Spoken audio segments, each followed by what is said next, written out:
Coba dibayangin, gimana ya caranya kita bisa memantau beberapa tempat industri paling terpencil dan paling berbahaya di dunia.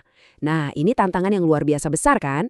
Tapi zaman sekarang ternyata ada kombinasi teknologi canggih kayak sensor pintar, komunikasi jarak jauh, plus data satelit yang benar-benar mengubah cara kita menjaga aset-aset vital ini.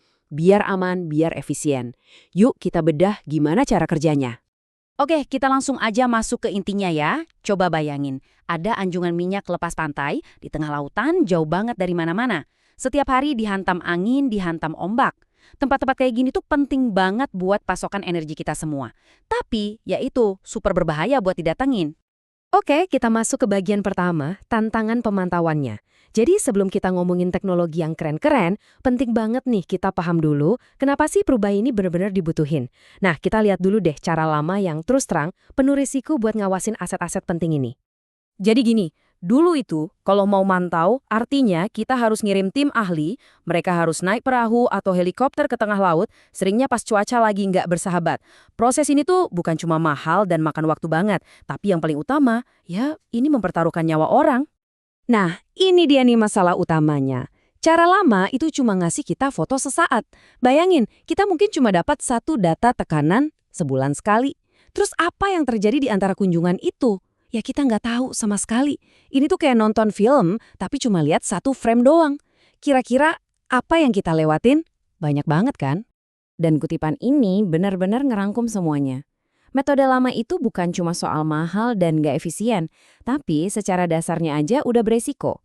Resiko buat siapa? Ya buat para pekerja yang harus berangkat ke sana, dan resiko bencana lingkungan yang bisa terjadi kalau sampai ada apa-apa. Oke, sekarang kita pindah ke solusinya. Bagian kedua, perangkat teknologi baru. Teknologi itu kan berkembangnya cepet banget ya, dan sekarang tuh ada seperangkat alat yang bener-bener jadi game changer.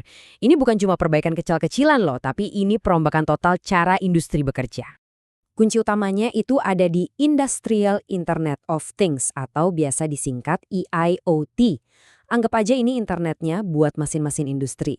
Jadi kita pasang sensor-sensor pinter yang kuat banget langsung di lokasinya, di kepala sumur, di pipa-pipa buat ngukur semuanya.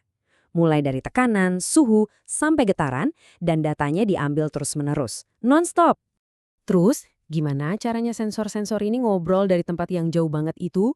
Nah, mereka pakai yang namanya LoRaWAN. Gampangnya, bayangin aja ini kayak Wi-Fi tapi versi super efisien dan jarak jauh. Teknologi ini emang dirancang buat ngirim data-data kecil lewat jarak berkilo-kilometer. Tapi, pakai dayanya dikit banget. Makanya ini rahasianya kenapa alatnya bisa tahan bertahun-tahun cuma pakai baterai. Oke, jadi poin paling pentingnya, gimana data itu bisa balik ke darat? Kan di sana nggak ada sinyal seluler. Nah, disinilah satellite backhaul masuk. Satelit ini jadi semacam jembatan. Dia yang ngirim semua data yang udah dikumpulin dari anjungan langsung ke kantor pusat. Kita lanjut ke bagian ketiga, merangkai semuanya. Oke, jadi kita udah punya sensornya, yaitu IoT, kita punya cara komunikasinya LoRaWAN, dan kita punya jembatannya ke darat, yaitu satelit. Nah sekarang pertanyaannya, gimana semua ini nyambung dan kerja bareng jadi satu sistem yang utuh? Yuk kita lihat alurnya. Prosesnya tuh sebenarnya simple, cuma 4 langkah. Pertama, sensornya merasakan atau mengukur tekanan. Kedua, ada gateway di lokasi yang mengumpulkan data dari semua sensor di sekitarnya. Ketiga, satelit mengirimkan semua data itu. Dan terakhir, keempat, para insinyur tinggal menganalisis datanya dengan aman dari kantor. Gak perlu lagi tuh ada perjalanan berisiko naik perahu atau helikopter. Jadi, yang dipantau itu apa sih sebenarnya? Nah, sensor-sensor ini tugasnya ngelacak tekanan di celah-celah antar pipa di dalam sumur. Istilah teknisnya anulus. Biar gampang, bayangin aja kayak kita ngukur tekanan udara di antara lapisan-lapisan bawang. Penting banget buat ngejaga tekanan di tiap lapisan ini stabil, supaya nggak ada kebocoran atau skenario paling parahnya ya ledakan. Dan ini dia nih, bintang utamanya, si perangkat kerasnya. Ini bukan sensor biasa loh. Sensor ini tuh tangguh banget, dirancang khusus biar tahan air asin, suhu yang ekstrim, sama getaran. Seorang teknisi bisa masang ini cuma dalam beberapa jam aja. Dan setelah dipasang, udah, sensor ini bakal kerja terus selama bertahun-tahun, nggak perlu diapa-apain lagi. Nah, semua data penting tadi itu munculnya di sini, di dashboard. Nggak ada lagi tuh ceritanya laporan telat. Para insinyur di kantor bisa langsung lihat tren tekanan secara real time, ngecek sisa baterai sensor, dan yang paling krusial, dapat peringatan instan kalau ada yang aneh. Ini tuh bener-bener kayak punya mata dan telinga di lokasi 24 jam sehari, 7 hari seminggu dari jarak ratusan kilometer. Oke, kita masuk bagian keempat. Dampaknya. Jadi semua teknologi ini artinya apa sih di lapangan? Hasilnya, singkatnya, ini adalah sebuah revolusi data. Biar lebih kebayang, kita lihat aja langsung angka-angkanya. Coba bayangin ini ya, kebutuhan ngirim orang ke tempat berbahaya itu turun drastis, lebih dari 75%. Artinya apa? Artinya perjalanan helikopter berkurang, paparan risiko berkurang, dan yang paling penting, lebih banyak teknisi bisa pulang ke rumah dengan selamat setiap hari. Ini lompatan yang luar biasa banget buat keselamatan kerja. Kalau dulu cuma dapat satu data sebulan, sekarang bisa ribuan data per hari. Itu 1000 kali lipat lebih banyak informasi. Dengan data segini banyak, operator jadi bisa lihat pola-pola yang dulu nggak kelihatan. Mereka bisa prediksi masalah bahkan sebelum terjadi. Jadi keputusannya benar-benar berdasarkan fakta, bukan lagi kira-kira atau pakai firasat.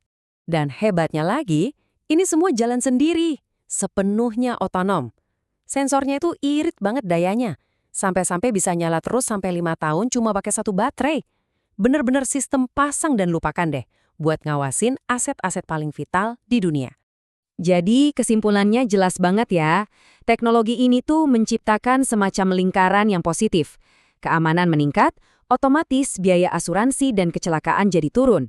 Nah, karena itu, operasinya bisa jadi jauh lebih efisien. Dan semua ini didukung oleh data yang bikin keputusan jadi lebih cerdas dan proaktif. Oke, bagian terakhir, gambaran besarnya. Coba kita lihat dari sudut pandang yang lebih luas. Pergeseran ini tuh sebenarnya apa sih? Ini bukan cuma soal mantau sumur minyak loh. Ini tuh semacam cetak biru buat masa depan seluruh operasi industri. Supaya bisa lebih cerdas, lebih aman, dan pastinya lebih efisien. Ujung-ujungnya, semua teknologi canggih ini balik lagi ke satu prinsip dasar, menjaga integritas sumur. Maksudnya, ya, memastikan apapun yang ada di dalam tanah tetap ada di dalam tanah, nggak bocor kemana-mana. Inilah fondasi utamanya untuk melindungi para pekerja sekaligus lingkungan sekitar kita. Luar biasanya, cuma dalam beberapa tahun aja kita udah lihat pergeseran total. Dari yang tadinya proses manual, serba reaktif, dan penuh resiko, sekarang jadi proses yang digerakkan oleh data, proaktif, dan yang paling penting, jauh lebih aman.